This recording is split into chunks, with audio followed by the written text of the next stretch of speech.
Hello guys, welcome to the channel daily learn. Myself Mahak Gupta, आपकी chemistry teacher, और आपके लिए लेके आई हूँ आज मैं केमिस्ट्री की next video.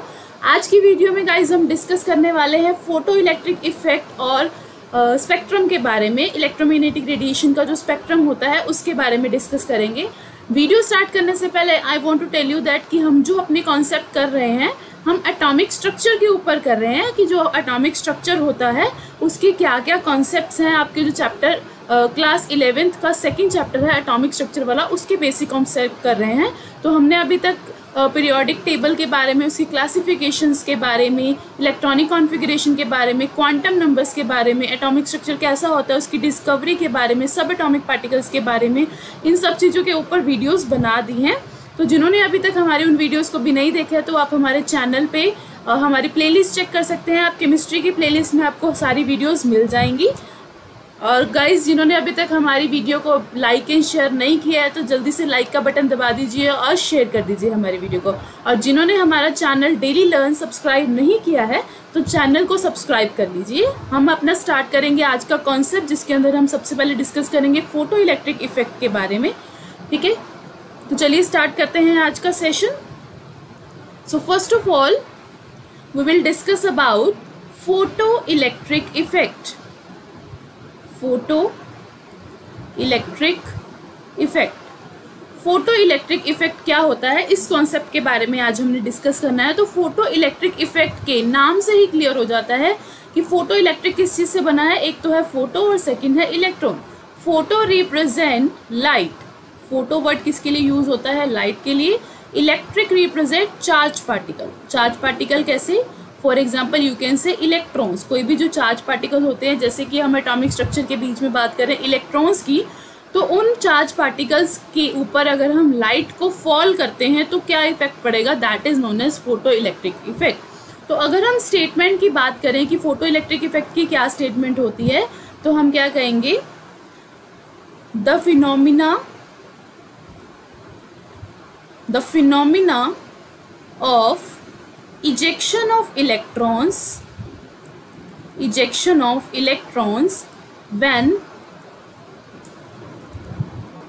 when a light of suitable frequency falls on it. That means कि अगर कोई भी आपका एटम है ऑन इट, और यू कैन से falls on the metal surface, it की जगह पे आप लिख दीजिए falls on the metal surface. अगर आप कोई भी मेटल का सरफेस ले रहे हैं, उसके ऊपर आप किसी सुटेबल फ्रिक्वेंसी की लाइट को अगर आप फॉल करवा रहे हैं, suitable frequency word is the key word. Suitable किसी फ्रिक्वेंसी की अगर लाइट उसके ऊपर फॉल कराएंगे तो उसमें से जो इलेक्ट्रॉन की इजेक्शन होती है, इजेक्शन का मतलब होता है उसमें से बाहर निकलना, अगर इलेक्ट्रॉन्स उसमें से बाहर निकलेंगे, दैट प्रोसेस और that phenomena is known as photo electric effect. For example, ये हमारा एटम है, सेंटर में इसका न्यूक्लियस है, ये हमारे शेल्स है, इन शेल्स के अंदर हमारे इलेक्ट्रॉन है। अगर इस कोई भी सरफेस के अंदर, हर एक any surface is made up of an atom, जब इसके ऊपर आप लाइट फॉल करवाएंगे कोई भी, तो ये जो इलेक्ट्रॉन्स होते हैं इन लाइट को एब्जॉर्ब कर लेते हैं और हायर एनर्जी लेवल में चले जाते हैं और यहाँ से एटम को छोड़ के बाहर इजेक्ट हो जाते हैं। So this process is known as photo electric effect.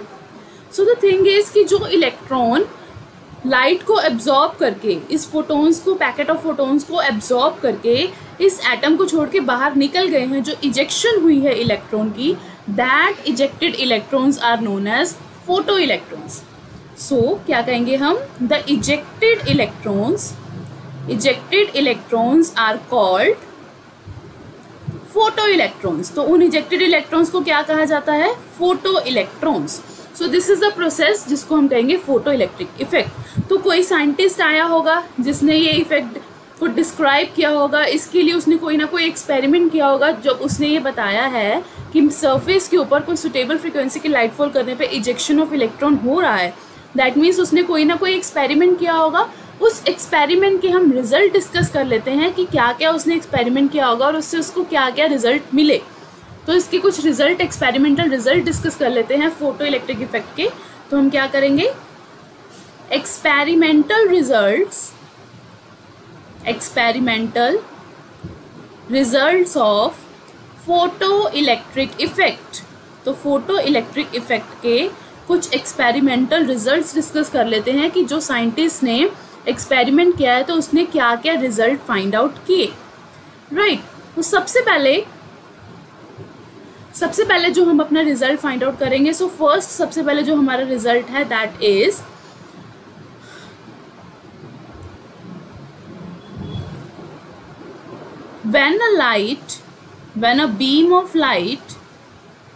when a beam of light falls on the metal surface,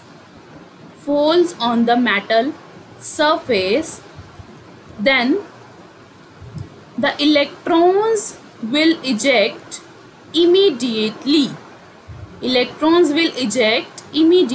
So यहाँ पे जो हमारा फर्स्ट रिजल्ट है इसमें जो कीवर्ड है दैट इज इमीडिएटली।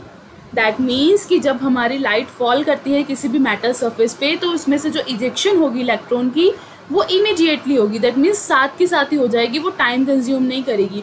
हम ऐसा नहीं कह सकते कि किसी सरफेस पे हमने किसी पर्टिकुलर फ्रिक्वेंसी की लाइट को फॉल करवाया है तो हमें पहले 5 मिनट वेट करना पड़ेगा, 10 मिनट वेट करना पड़ेगा, उसके बाद उसमें से इलेक्ट्रॉन इजेक्ट होंगे। अगर वो सुटेबल फ्रिक्वेंसी की है तो इमीडिएटली उसमें से इलेक्ट्रॉन जो है वो इजेक्ट होने स्टार्ट हो जाएंगे। तो जो प्रोसेस है वो इमीडिएटली स्टार्ट हो जाता है। सेकेंड रिजल्ट जो उसने बताया साइंटिस्ट ने experimental, that is the number of electrons ejected is directly proportional to the intensity of the light. अब हमने ये तो बता दिया कि मेटल सरफेस में से इलेक्ट्रॉन्स जो है वो इजेक्ट होने वाले हैं, बट कितने नंबर ऑफ इलेक्ट्रॉन इजेक्ट होंगे ये हमें कौन बताता है? ये बताता है हमें इंटेंसिटी ऑफ लाइट, कि जो लाइट आप उसके ऊपर फॉल कर रहे हो वो कितने इंटेंसिटी की है। ठीक है जी, तो इंटेंसिटी का मतलब क्या होता है? इंटेंसिटी को एक तरीके से आप कह सकते हो ब्राइटनेस। ठीक है, इंटेंसिटी किसको बोलते हैं? ब्राइटनेस को बोलते हैं। कि अगर लाइट की जो ब्राइटनेस है वो ज़्यादा होगी तो उतने ही ज़्यादा नंबर ऑफ इलेक्ट्रॉन उसमें से इजेक्ट होंगे, और जितनी नंबर ब्राइटनेस उसकी कम होगी उतने ही कम नंबर ऑफ इलेक्ट्रॉन जो है वो उसमें से इजेक्ट होते हैं। So this is the third point of the experimental result of the photo electric effect. Next third point के बारे में डिस्कस करते हैं। तो नेक्स्ट पॉइंट जो है हमारा दैट इज थ्रेशहोल्ड फ्रीक्वेंसी। तो एक्सपेरिमेंटल रिजल्ट से उसे किस चीज़ के बारे में पता चला था? Threshold frequency. This is the most important frequency in this concept, threshold frequency. So threshold frequency किसको बोलेंगे? थ्रेशहोल्ड फ्रीक्वेंसी की डेफिनेशन कर लेते हैं। The minimum frequency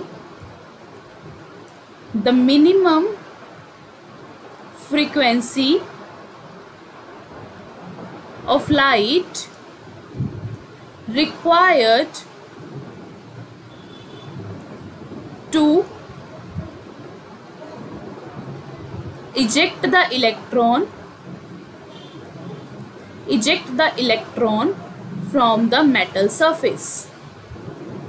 Right, that means कम से कम जितनी फ्रीक्वेंसी चाहिए लाइट की सो दैट जो है इलेक्ट्रॉन जो है मेटल सरफेस से इजेक्ट हो जाए। फोटो इलेक्ट्रिक इफेक्ट की जब हमने स्टार्टिंग में डेफिनेशन की है उसमें हमने यही चीज़ बताई है कि जब ये फोटो इलेक्ट्रिक इफेक्ट अकर होगा तो उसके लिए हमें एक सुटेबल फ्रीक्वेंसी की ज़रूरत होती है। तो सुटेबल फ्रीक्वेंसी में जो कम से कम फ्रीक्वेंसी हमें चाहिए, मिनिमम से मिनिमम जितनी फ्रीक्वेंसी चाहिए होती है सो दैट आपका फोटो इलेक्ट्रिक जो फिनोमिना है वो प्रोसेसिंग में आ सके, वो सक्सेस हो सके, अकर हो सके। तो that minimum frequency is known as threshold frequency. Like अगर हम बात करें कि किसी भी पार्टिकल की 20 मिनिमम फ्रीक्वेंसी है, तो अगर 20 फ्रीक्वेंसी से कम आपकी फ्रीक्वेंसी होगी तो इलेक्ट्रॉन इजेक्ट नहीं होंगे, तो फिनोमिना अकर नहीं होगा, फोटो इलेक्ट्रिक इफेक्ट नहीं होगा। अगर 20 आपकी फ्रीक्वेंसी है लाइट की तो फोटो इलेक्ट्रिक इफेक्ट होगा, इलेक्ट्रॉन्स इजेक्ट होने स्टार्ट हो जाएंगे। और अगर 20 से ज़्यादा है तो वो भी सुटेबल फ्रीक्वेंसी में आती है। 20 के बाद 30, 40, 50 कोई भी फ्रीक्वेंसी है तो उसके ऊपर आपका फोटो इलेक्ट्रिक इफेक्ट होगा। तो वो सारी की सारी सुटेबल फ्रीक्वेंसी हैं। पर जितनी भी सुटेबल फ्रीक्वेंसी होती है जिसके ऊपर जो हमारा फिनोमिना है वो अकर होता है, उसमें से जो सबसे मिनिमम फ्रीक्वेंसी होती है that is known as threshold frequency, right. So fourth point हम डिस्कस करते हैं, if frequency is less than threshold frequency, if frequency is less than threshold frequency, then no electron will eject, no electron will eject, no matters how long the light falls, how long the light falls on it, right। तो fourth point में हमें क्या चीज़ बताई गई है, जब third point में हमें थ्रेशोल्ड फ्रीक्वेंसी के बारे में बताया गया कि मिनिमम फ्रीक्वेंसी चाहिए, तो साइंटिस्ट ने ट्राई किया कि चलो ठीक है कि हमारी 20 मिनिमम फ्रीक्वेंसी है, तो अगर 20 से कम थोड़ा सा ले रहे हैं, लाइक 18 ले रहे हैं, 19 ले रहे हैं, तो मैं उस फ्रीक्वेंसी की लाइट को फॉल करके देखता हूँ, पर थोड़े ज़्यादा टाइम के लिए फॉल करके देखता हूँ। मान लो कि 1-2 घंटे के लिए उसको फॉल करके देख रहे हैं, या उससे भी ज़्यादा टाइम के लिए फॉल करके देखते हैं कि कम फ्रीक्वेंसी को थोड़ा टाइम दे के देखते हैं, तो क्या पता वो प्रोसेस करना शुरू करते। तो फोर्थ रिजल्ट में यही क्लियर हुआ कि अगर आपकी फ्रीक्वेंसी थ्रेशहोल्ड फ्रीक्वेंसी से कम है तो कोई इलेक्ट्रॉन इजेक्ट नहीं होगा, that does not matter how long the light falls on it. तो आप जितनी मर्जी देर के लिए उसके ऊपर लाइट फॉल करते रहो, पर उसमें से इलेक्ट्रॉन इजेक्ट नहीं होगा। So threshold frequency is the must required to occur the process of the photo electric effect. अगर आप चाहते हो कि फोटो इलेक्ट्रिक इफेक्ट आपका हो, तो उसके लिए आपकी थ्रेशहोल्ड फ्रीक्वेंसी जो है वो मस्ट है। इसके बिना आपका जो है प्रोसेस नहीं होगा, चाहे उससे आप कम फ्रीक्वेंसी ले रहे हो, तो दैट डजेंट मैटर, आप उसको जितनी मर्जी देर के लिए उसके ऊपर फॉल करते रहो, तो आपकी इलेक्ट्रॉन्स की इजेक्शन उसमें से नहीं होगी। सो ये था हमारा कॉन्सेप्ट जो था फोटो इलेक्ट्रिक इफेक्ट के ऊपर। इसके साथ ही हमारा एक कॉन्सेप्ट यूज़ किया जाता है जिसको बोला जाता है photo electric work function, photo electric work function, ये टर्म भी इसके साथ ही यूज़ की जाती है। ठीक है, अभी तक हम जो बात कर रहे थे उसमें हम थ्रेशहोल्ड फ्रीक्वेंसी के बारे में बात कर रहे थे, पर जो फोटो इलेक्ट्रिक वर्क फंक्शन है इसके अंदर हम किसके बारे में बात करते हैं, एनर्जी के बारे में। इसमें हम किसके बारे में डिस्कस करते हैं, एनर्जी के बारे में। और जो फोटो इलेक्ट्रिक वर्क फंक्शन होता है इसको किसकी डिनोशन होती है, W0, इसको W0 से डिनोट किया जाता है। तो इसकी डेफिनेशन कर लेते हैं। सबसे पहले फोटो इलेक्ट्रिक वर्क फंक्शन क्या होता है, so the minimum amount of energy, the minimum amount of energy required to eject the electron from the metal surface। कुछ मिलती जुलती ही है, अभी जब हमने थ्रेशहोल्ड फ्रीक्वेंसी की डेफिनेशन दी उसके साथ कुछ मिलती जुलती है, बट डिफरेंस क्या है, वहाँ पे हमने फ्रीक्वेंसी की बात की थी, यहाँ पे हम एनर्जी की बात कर रहे हैं। यहाँ पे किसकी बात हो रही है, एनर्जी की बात हो रही है। तो अगर पहले हम जो चीज़ बोल रहे थे वो क्या कह रहे थे कि इतनी मिनिमम अमाउंट ऑफ फ्रीक्वेंसी होनी चाहिए सो दैट आपका फिनोमिना फोटो इलेक्ट्रिक इफेक्ट अकर हो पाए, इलेक्ट्रॉन्स इजेक्ट हो पाए, और अगर उसकी कोई पर्टिकुलर फ्रीक्वेंसी है तो उसके कॉरस्पॉन्डिंग उस वेव की, उस लाइट की कोई ना कोई कॉरस्पॉन्डिंग एनर्जी भी होगी। तो उस एनर्जी की जो मिनिमम अमाउंट है, कम से कम कितनी एनर्जी की लाइट हो सो दैट आपका जो प्रोसेस है वो कर हो पाए, इलेक्ट्रॉन्स इजेक्ट हो पाए, फोटो इलेक्ट्रिक इफेक्ट हो पाए। So that minimum energy is known as W0 और you can say photo electric work function. अब जब हमने हमारी पिछली वीडियो के अंदर डिस्कस किया था, हमने उसमें किया था प्लैंक क्वांटम थ्योरी के बारे में। तो प्लैंक क्वांटम थ्योरी में हमने बताया था कि जो इलेक्ट्रोमैग्नेटिक रेडिएशंस होती हैं, लाइट भी तो एक तरह से इलेक्ट्रोमैग्नेटिक रेडिएशन है, जो लाइट हम फॉल कर रहे हैं वो भी तो एक तरह से इलेक्ट्रोमैग्नेटिक रेडिएशन है। तो इलेक्ट्रोमैग्नेटिक रेडिएशन की एक पर्टिकुलर एनर्जी होती है और हमने प्लैंक क्वांटम थ्योरी से बताई थी उस एनर्जी की value, that is E is equals to h ये होती है। तो अगर हम उसी लाइट की एनर्जी को E मान रहे थे और यहाँ पे हम उसी लाइट की एनर्जी को W0 मान रहे हैं, तो अगर E हमारा W0 हो जाएगा तो हमारा न्यू जो है वो न्यू0 हो जाएगा। दैट मीन्स W0 जो है यहाँ पे वो वर्क फंक्शन है, और जो यहाँ पे न्यू नोड है ये हमारी क्या हो जाएगी, थ्रेशहोल्ड फ्रीक्वेंसी, थ्रेशहोल्ड फ्रीक्वेंसी। ठीक है, कंसेप्ट क्लियर हुआ कि अभी हमने ये चीज़ बताई कि अगर हमें फोटो इलेक्ट्रिक इफेक्ट शो करना है तो जो थ्रेशहोल्ड फ्रीक्वेंसी, हमें मिनिमम अमाउंट ऑफ फ्रीक्वेंसी चाहिए, तो उसकी कॉरेस्पॉन्डिंग जो एनर्जी होगी E is equals to H nu के according, that is known as photo electric work function. तो यहाँ से हमें कंसेप्ट पता चला था फोटो इलेक्ट्रिक वर्क फंक्शन के बारे में। ठीक है, तो अगर हमें बताना है कि जो इलेक्ट्रॉन इजेक्ट हुए हैं उसके पास कितनी एनर्जी है, अगर जो इलेक्ट्रॉन अब इजेक्ट हो चुका है, जो फोटो इलेक्ट्रॉन बन चुका है, उसके पास कितनी एनर्जी है, अगर हम उसके बारे में डिस्कस करें तो हम उसकी एनर्जी को कैसे डिफाइन करते हैं। Wait a minute, I will write it. Yes, energy of the ejected electron. अगर हम डिस्कस करें एनर्जी ऑफ इजेक्टेड इलेक्ट्रॉन, कि जौन सा इलेक्ट्रॉन इजेक्ट हो चुका है बाय फोटो इलेक्ट्रिक इफेक्ट, उसकी कितनी एनर्जी होगी उसके बारे में हमने डिस्कस करना है। तो उसकी जो एनर्जी होगी, अगर हम उसके बारे में बात करें, दैट विल बी, उसका रिलेशन हमारे पास क्या होता है, H into nu minus nu naught is equals to half MEV²। तो ये हमारा रिलेशन होता है, ये हमारी एनर्जी होती है इजेक्टेड इलेक्ट्रॉन की। इसमें जो H है हमारा वो क्या है, प्लैंक्स कांस्टेंट।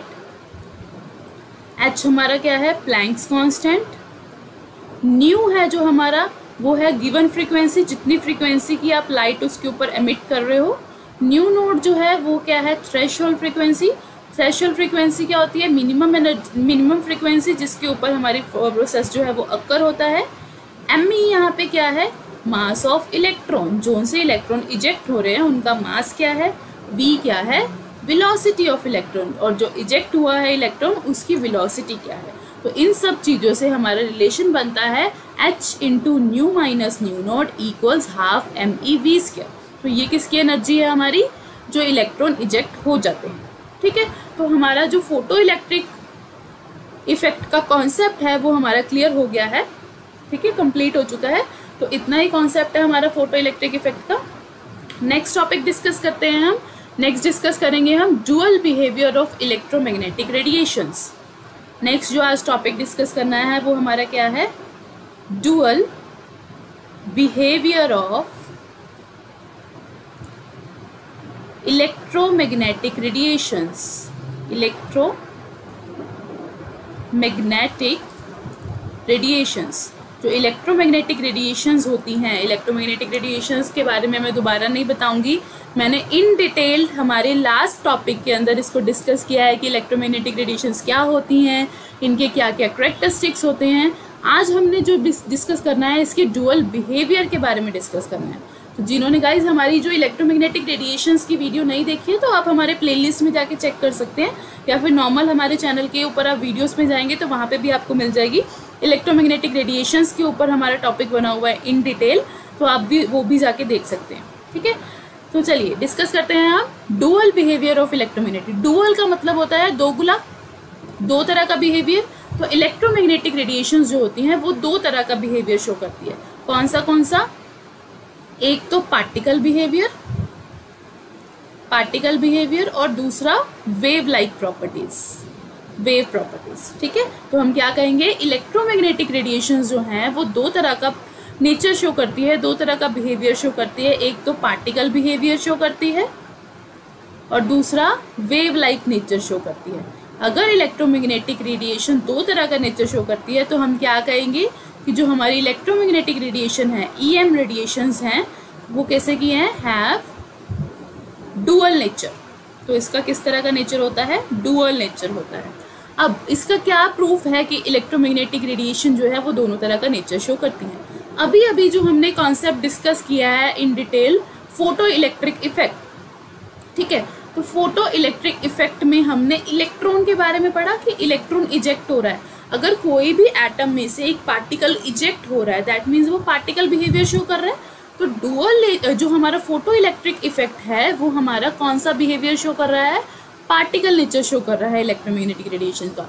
और हमने अपनी लास्ट वीडियो में जिसमें हमने इलेक्ट्रोमैग्नेटिक रेडिएशंस के बारे में पढ़ा था उसमें हमने ब्लैक बॉडी के बारे में पढ़ा था। जो ब्लैक बॉडी वाला कॉन्सेप्ट है वो भी हमें पार्टिकल नेचर के बारे में बताता है। तो हम यहाँ पे लिख सकते हैं या कह सकते हैं कि जो EM रेडिएशंस होती हैं इसका जो दो तरह का नेचर होता है वो किस तरह से बिहेव होता है। दो तरह का नेचर है, एक है पार्टिकल नेचर, दूसरा है वेव नेचर। पार्टिकल नेचर को कौन कौन प्रूफ दे रहा है? एक तो ब्लैक बॉडी कॉन्सेप्ट, जो ब्लैक बॉडी कॉन्सेप्ट हमने किया था उससे भी हमारा पार्टिकल नेचर शो होता है। और सेकंड हमारा फोटो इलेक्ट्रिक इफेक्ट, अभी जो हमने फोटो इलेक्ट्रिक इफेक्ट के बारे में पढ़ा है उससे भी क्या क्लियर होता है, इसका पार्टिकल कॉन्सेप्ट क्लियर होता है। ठीक है। वेव नेचर, अगर वेव नेचर की बात करें तो एक तो होती है डाइफ्रैक्शन और सेकंड होती है इंफ्रारेक्शन। ठीक है। तो डाइफ्रैक्शन वगैरह का क्या मतलब होता है कि जो वेव नेचर होता है, अलग अलग कलर के बैंड्स मिलते हैं, स्पेक्ट्रम मिलता है, ये जो सारी चीज़ें होती हैं। अगर इलेक्ट्रॉन, अभी हमने बात की है कि इलेक्ट्रॉन अगर किसी चीज़ को छोड़ के जा रहा है, इलेक्ट्रॉन इजेक्ट हो रहा है एटम में से, तो वो पार्टिकल नेचर के बारे में शो कर रहा है। अगर वही इलेक्ट्रॉन हमें स्पेक्ट्रम देने लग जाए, अगर वही इलेक्ट्रॉन जब बाहर निकल रहा है और हमें अलग अलग तरह के कलर्स की बैंड्स देने लग जाए, तो वो हमें क्या शो करता है? वेव नेचर के बारे में शो करता है। तो अब हम डिस्कस करेंगे इलेक्ट्रॉन के वेव नेचर के बारे में। ठीक है। तो इलेक्ट्रॉन के वेव नेचर के बारे में डिस्कस करने के लिए हमें क्या डिस्कस करना पड़ेगा? स्पेक्ट्रम के बारे में, कि अगर वो स्पेक्ट्रम देगा तो वो वेव नेचर शो करेगा। स्पेक्ट्रम क्या होता है? सबसे पहले हम डिस्कस करते हैं कि स्पेक्ट्रम क्या होता है। तो स्पेक्ट्रम के बारे में डिस्कस करेंगे। तो अगर हम स्पेक्ट्रम के बारे में डिस्कस करें तो हम ये कहेंगे कि व्हेन, डेफिनेशन करते हैं पहले स्पेक्ट्रम की, when a beam of white light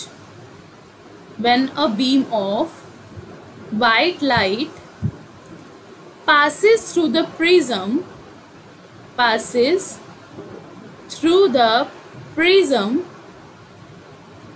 when a beam of white light passes through the prism, it splits into the band of different colors, that is known as spectrum। कि कोई भी white light को, छोटी classes जब आप 9th-10th में थे तब आपको आई थिंक लैबोरेटरी में एक्सपेरिमेंट भी करवाया जाता था कि एक प्रिज्म लेते थे, उसमें से अगर व्हाइट लाइट, ये हमारा प्रिज्म है, अगर इसमें से कोई भी व्हाइट लाइट को, बीम ऑफ को पास आउट करवाते हैं तो ये जो है बैंड ऑफ डिफरेंट कलर्स जो होते हैं हमारे, like violet, green, indigo, yellow, blue, red, इसमें जो है एक बैंड देता था, दैट इज नोन एज, वो जो बैंड ऑफ डिफरेंट कलर्स होता है उसको क्या बोलते हैं? स्पेक्ट्रम।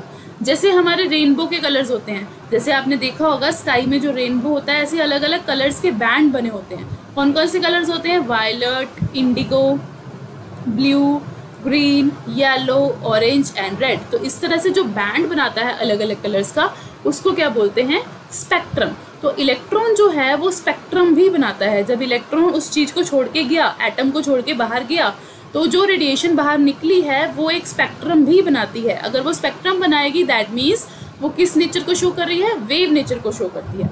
तो स्पेक्ट्रम को अगर हम फर्दर क्लासीफाई करें तो हम इसको दो तरह से क्लासीफाई कर सकते हैं। फर्स्टली अगर हम स्पेक्ट्रम को क्लासीफाई करें then you can say then spectrum can be classified in the two form. First, continuous spectrum and second is line spectrum। दो तरह का स्पेक्ट्रम है, एक है कंटिन्यूअस स्पेक्ट्रम और दूसरा क्या है? Line spectrum. सो इस दोनों में क्या डिफरेंस होता है? कंटिन्यूअस स्पेक्ट्रम क्या होता है? It consist of all the wavelengths. जो कंटिन्यूअस स्पेक्ट्रम होता है उसके अंदर सब तरह की वेवलेंथ आती हैं।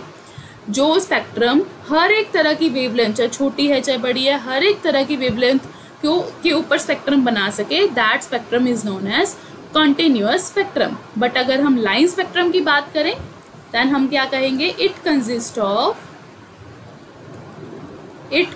Of specific wavelength. तो जो लाइन स्पेक्ट्रम होता है वो सिर्फ स्पेसिफिक वेवलेंथ ही कंसिस्ट करता है। दैट मीन्स इसका स्पेक्ट्रम कैसा आता है? Some bright lines some bright lines with dark spaces. तो कुछ ब्राइट लाइंस आएंगी और बीच में क्या आएगा, डार्क स्पेसेस। लाइक यहाँ पे रेड लाइन आ गई तो कुछ फिर बीच में डार्क स्पेस आ गई, देन येलो लाइन आ गई, फिर कुछ बीच में डार्क स्पेस आ गई। तो इस तरह से अलग अलग कलर्स की लाइन आती है और बीच में ब्लैक ब्लैक स्पेसेस आती हैं। तो इस तरह के स्पेक्ट्रम को क्या कहा जाता है, लाइन स्पेक्ट्रम कहा जाता है।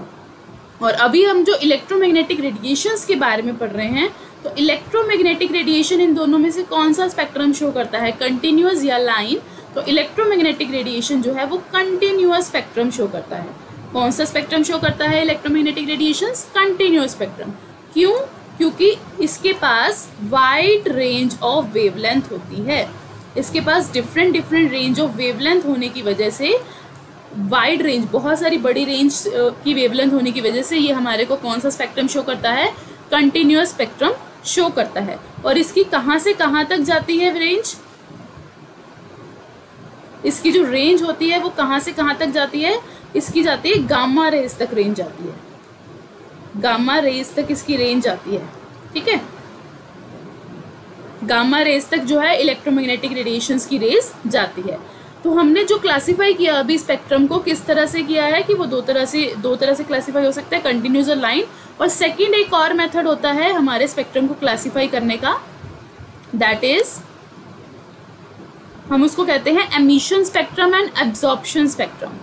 Second way to classify the spectrum is emission spectrum. Spectrum को फर्दर दूसरी तरह से भी क्लासिफाई कर सकते हैं। एक होता है एमिशन स्पेक्ट्रम, एमिशन स्पेक्ट्रम, और दूसरा होता है एब्जॉर्प्शन स्पेक्ट्रम, एब्जॉर्प्शन स्पेक्ट्रम। ठीक है, तो ये दो तरह का हमारा स्पेक्ट्रम होता है। एमिशन स्पेक्ट्रम क्या होता है कि जोन सा भी सब्सटेंस है अगर वो रेज एमिट कर रहा है, व्हेन सब्सटेंस जो है, कोई भी जो सब्सटेंस, जिस भी मटेरियल की बात करें, व्हेन जो सब्सटेंस जो है वो एमिट करता है रेडिएशंस, अगर वो रेडिएशंस एमिट करता है तो उसमें से जो स्पेक्ट्रम बनता है that is known as emission spectrum. और अगर सब्सटेंस एब्जॉर्ब करता है रेडिएशन, सब्सटेंस अगर रेडिएशंस को एब्जॉर्ब करता है तो उस टाइम पे जो स्पेक्ट्रम बनता है वो है एब्जॉर्प्शन स्पेक्ट्रम। अब अगर किसी सब्सटेंस ने रेडिएशंस को एब्जॉर्ब किया तो स्पेक्ट्रम कैसे बनेगा, तो इसका क्या कॉन्सेप्ट होता है कि अगर कोई भी सब्सटेंस है आपका, इसके ऊपर अगर आप वाइट लाइट को फॉल करवा रहे हो, तो वाइट लाइट में तो सब तरह की रेंज होती है, हर एक कलर का बैंड होता है उसके अंदर, तो उसमें से जोन से कलर ये एब्जॉर्ब कर लेगा, वहाँ पे डार्क लाइंस आ जाएंगी, और जोन से कलर्स वो एब्जॉर्ब नहीं कर पाएगा उसकी आपकी ब्राइट लाइंस आएगी। तो इस तरह से एब्जॉर्प्शन स्पेक्ट्रम बनता है। तो सब्सटेंस है वो कुछ पर्टिकुलर स्पेसिफिक वेवलेंथ की रेडिएशंस को ही एब्जॉर्ब कर पाता है। तो जो रेडिएशंस वो एब्जॉर्ब कर पाया तो वो एब्जॉर्ब हो जाएंगी वाइट में से, जो नहीं एब्जॉर्ब हुई है तो वो कहाँ पे आ जाती है, ब्राइट लाइंस की फॉर्म में आ जाती है। तो इस तरह से हमारा एब्जॉर्प्शन स्पेक्ट्रम बनता है। तो इस तरह से स्पेक्ट्रम को इन दो फॉर्म में भी क्लासीफाई कर सकते हैं।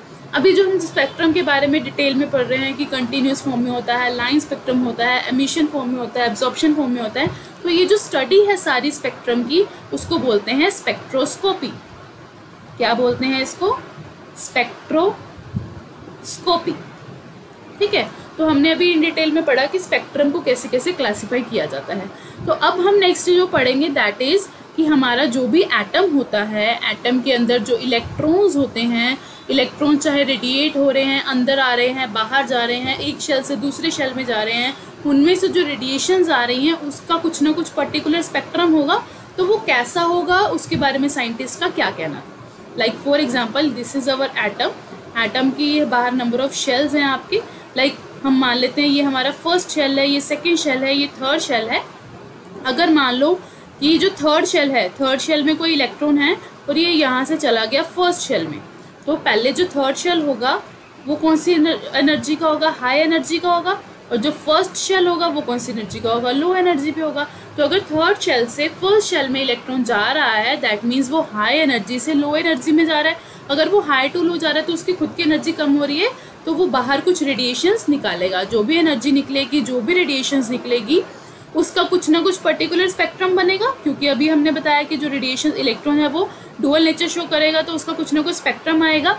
तो वो जो स्पेक्ट्रम है उसको डिफाइन करने के लिए अलग अलग साइंटिस्ट आए, अलग अलग साइंटिस्ट ने अपना अपना सीरीज दिया। तो उस सीरीज के बारे में हम पहले टेबल बना लेते हैं। सीरीज कैसी है हमारी, like first is Lyman series, second is Balmer series, third is Paschen series, fourth is Brackett series, fifth is Pfund series. तो ये आपको सीरीज लर्न होनी चाहिए। मैं आपको एक बार टेबल बना के दिखा देती हूँ। अगर हम यहाँ पे N1 ले रहे हैं, यहाँ पे N2 ले रहे हैं और यहाँ पे स्पेक्ट्रा ले रहे हैं, ठीक है, तो ये हम ले लेते हैं N हमारा 1 2 3 4 5।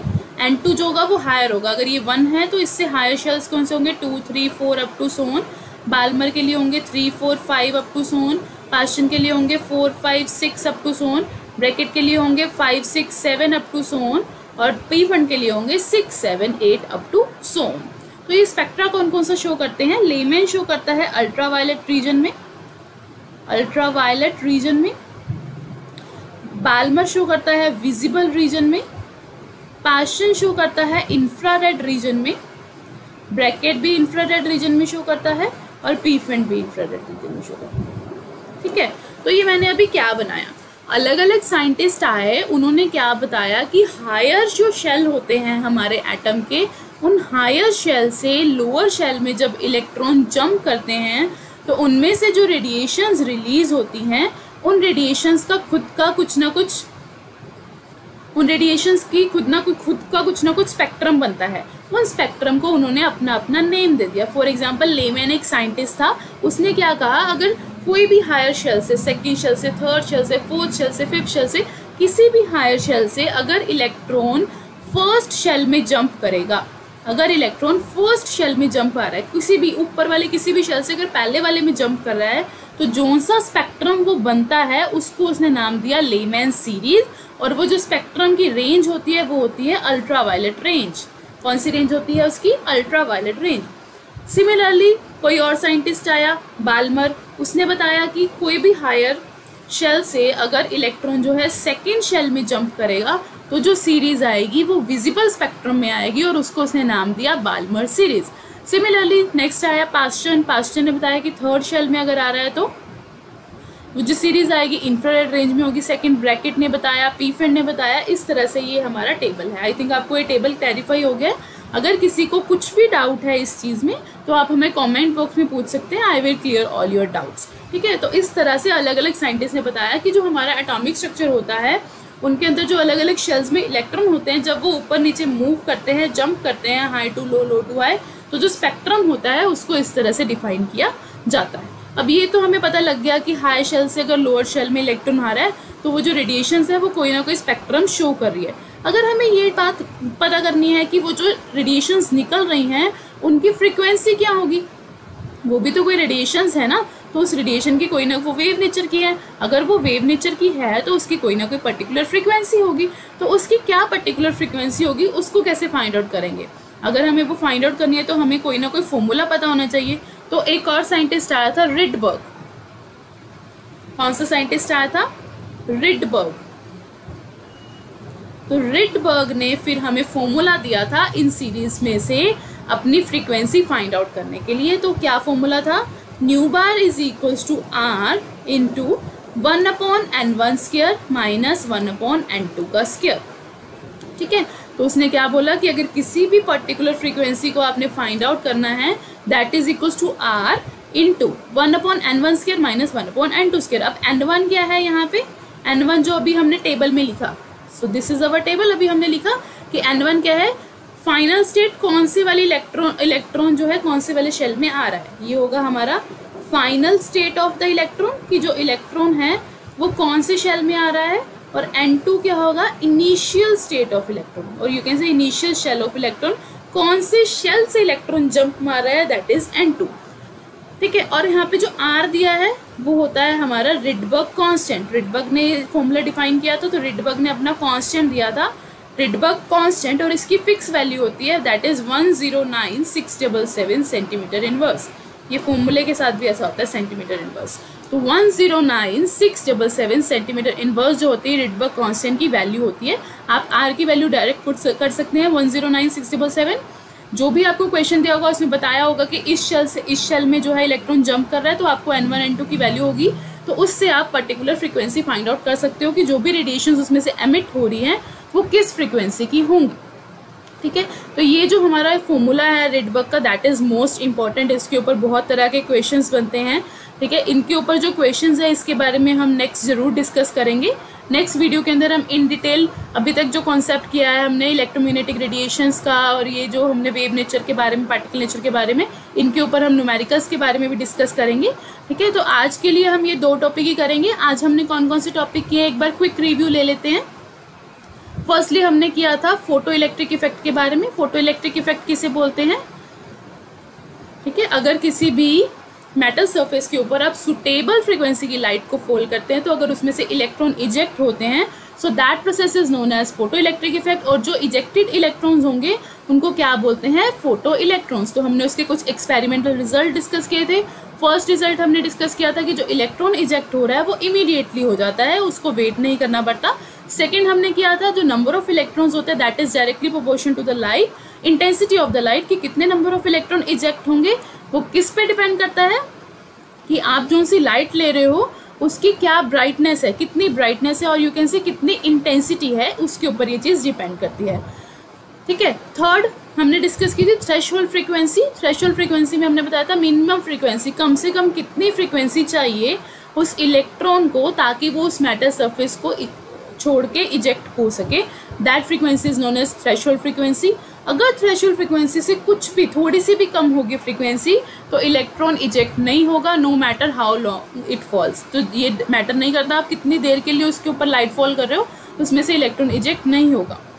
फिर हमने डिस्कस किया था फोटो इलेक्ट्रिक वर्क फंक्शन के बारे में, जिसमें हमने कहा था कि फोटो इलेक्ट्रिक वर्क फंक्शन क्या होता है, कम से कम कितनी एनर्जी चाहिए उस इलेक्ट्रॉन को इजेक्ट करने के लिए, और that energy is known as h new.